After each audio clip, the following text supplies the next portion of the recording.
కనీసం విద్యార్థులకు fee reimbursement కూడా ఇవ్వలేని ఈ ప్రభుత్వం పేదరిక నిర్మూలన చేస్తుందట. ఎలా పేదరికం నిర్మూలన చేస్తారయ్యా? చదువు అనే ఆయుధం ద్వారా మాత్రమే పేదరిక నిర్మూలన జరుగుతుంది.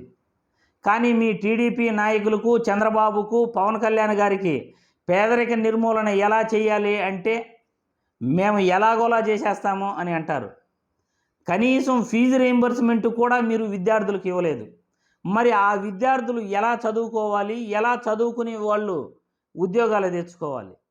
ఒక పేద విద్యార్థికి ఫీజు రీయింబర్స్మెంట్ ఇచ్చి కార్పొరేట్ కళాశాలల్లో వాళ్ళని చదివిస్తే అతను గొప్పగా ఉద్యోగం సంపాదించుకుని వాళ్ళ కుటుంబాన్ని పోషించగలుగుతాడు, పేదరిక నిర్మూలన నుండి బయటపడగలుగుతాడు. మరి ఫీజు రీయింబర్స్మెంటే మీరు ఇవ్వలేకపోతున్నారే, పేదరిక నిర్మూలన ఎలా చేయగలరు అని ఈ వీడియో ద్వారా చంద్రబాబు గారిని, పవన్ కళ్యాణ్ గారిని ప్రశ్నిస్తున్నాను. ఆలోచించండి. గత ప్రభుత్వానికి ఈ ప్రభుత్వానికి ఎంత తేడా ఉందో. గత ప్రభుత్వంలో విద్య, వైద్యానికి జగన్మోహన్ రెడ్డి పెద్దపీట వేశాడు.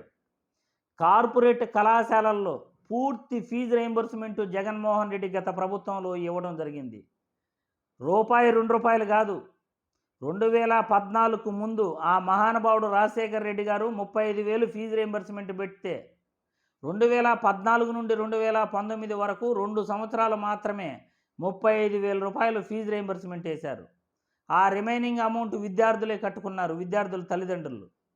కానీ 2019 నుండి 2024 వరకు జగన్మోహన్ రెడ్డి ప్రతి పేదవాడు కూడా కార్పొరేట్ కళాశాలల్లో ఉచితంగా చదువుకోవాలి అనే ఉద్దేశంతో పూర్తి ఫీజు రీయింబర్స్మెంట్ వేసిన గొప్ప వ్యక్తి జగన్మోహన్ రెడ్డి గారు. ఖచ్చితంగా పేదలకు ఎవరైతే సహాయం చేస్తారో ఆ వ్యక్తి గురించి ప్రజలందరికీ కూడా తెలియజేయాలనే ఉద్దేశంతో నేను జగన్మోహన్ రెడ్డి గారి గురించి చెప్తున్నాను. 2019 నుండి 2024 వరకు పూర్తి ఫీజు రీయింబర్స్మెంట్ జగన్మోహన్ రెడ్డి గారి వల్లే వచ్చింది. 2024 ఎన్నికలలో మీరు అధికారంలోకి వచ్చి గత సంవత్సరం బకాయిలను 50% బకాయిలు ఉన్నాయి. మే 16వ తేదీ లాస్ట్ ఇన్స్టాల్మెంటు జగన్మోహన్ రెడ్డి గారు వేయటం జరిగింది. మే 2024 మే 16వ తేదీ. మరో 50% ఫీజు రీయింబర్స్మెంట్ బకాయిలు ఉన్నాయి. గత నెలలో వేయాల్సి ఉంది జూన్లో. కానీ ఇప్పటి వరకు కూడా ఫీజు రీయింబర్స్మెంట్ వేయలేదు. ప్రైవేట్ కళాశాలల యాజమాన్యాలు సర్టిఫికేట్లు కూడా అకాడమిక్ ఇయర్ అయిపోయింది, సర్టిఫికేట్లు కూడా వాళ్ళు విద్యార్థులకు ఇవ్వట్లేదు. ఎందుకంటే ఆ విద్యార్థులు కోర్సు అయిపోయిన తర్వాత హయ్యర్ ఎడ్యుకేషన్ చేయాలనుకుంటారు, లేకపోతే ఉద్యోగాలకు వెళ్ళాలనుకుంటారు. బీటెక్ ఇంజనీరింగ్ చదివిన విద్యార్థులు, ఎంబీబీఎస్ పూర్తయిన విద్యార్థులకు ఫీజు రీయింబర్స్మెంట్ ఇప్పటి వరకు పడలేదు. జూన్లో పడాల్సిన ఫీజు రీయింబర్స్మెంట్. మరి మీరు పేదరిక నిర్మూలన ఎలా చేస్తారు? ఒక పేదవాడికి మంచి విద్య అందించడం ద్వారా మాత్రమే పేదరిక నిర్మూలన జరుగుతుంది అని ప్రతి ఒక్కరూ గుర్తుపెట్టుకోవాలి.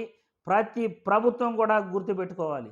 ముఖ్యంగా చంద్రబాబు నాయుడు గారు, విద్యాశాఖ మంత్రి లోకేష్ బాబు గారు, ఉప ముఖ్యమంత్రి పవన్ కళ్యాణ్ గారు కూడా గుర్తుపెట్టుకోవాలి. పేదరిక నిర్మూలన చదువు అనే ఆయుధం ద్వారా మాత్రమే జరుగుతుంది. ప్రతి పేదవాడికి ఉచితంగా చదువు అందిస్తే పేదరిక నిర్మూలన జరుగుతుంది. ఈరోజు మెడికల్ కళాశాలలో నిర్వీర్యం చేసేస్తున్నారు.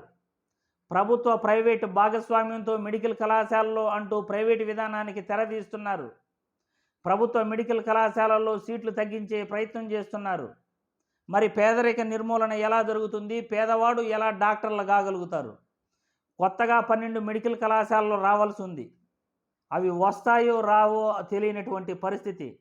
సెల్ఫ్ ఫైనాన్స్ సీట్లపైన జగన్మోహన్ రెడ్డి సీట్లు అమ్ముకుంటున్నాడు, మెడికల్ కళాశాలల్లో జగన్మోహన్ రెడ్డి సీట్లు అమ్ముకుంటున్నాడు అని ప్రచారం చేశారు. అధికారంలోకి వస్తే మేము సెల్ఫ్ ఫైనాన్స్ సీట్లు రద్దు చేస్తాము అని అన్నారు. కానీ సెల్ఫ్ ఫైనాన్స్ సీట్లు రద్దు చేయకపోగా ప్రభుత్వ ప్రైవేటు భాగస్వామ్యంతో మెడికల్ కళాశాలలు ఏర్పాటు చేస్తాము అని మెడికల్ కళాశాలను ప్రైవేటీకరణ చేసేందుకు ప్రయత్నిస్తున్నారు. ఈ విధంగా ముందుకెళితే పేదరిక నిర్మూలన ఎలా జరుగుతుంది? ప్రతి పేదవాడు ఎలా డాక్టర్లు కాగలుగుతాడు? ఫీజు రీయింబర్స్మెంట్ వేయకపోతే ప్రతి పేదవాడు ఎలా ఇంజనీర్ కాగలుగుతాడు? మీరే ఆలోచించండి. గత ప్రభుత్వానికి ఈ ప్రభుత్వానికి ఎంత తేడా ఉందో.